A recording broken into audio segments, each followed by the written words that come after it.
నా బాటను నీ మాటతో మలిచితివో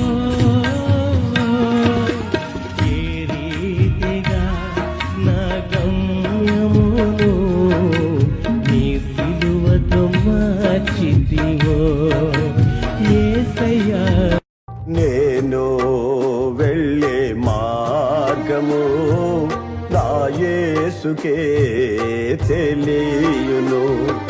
శోధించబడిన మీదట నేను సువర్ణమై మారేదను.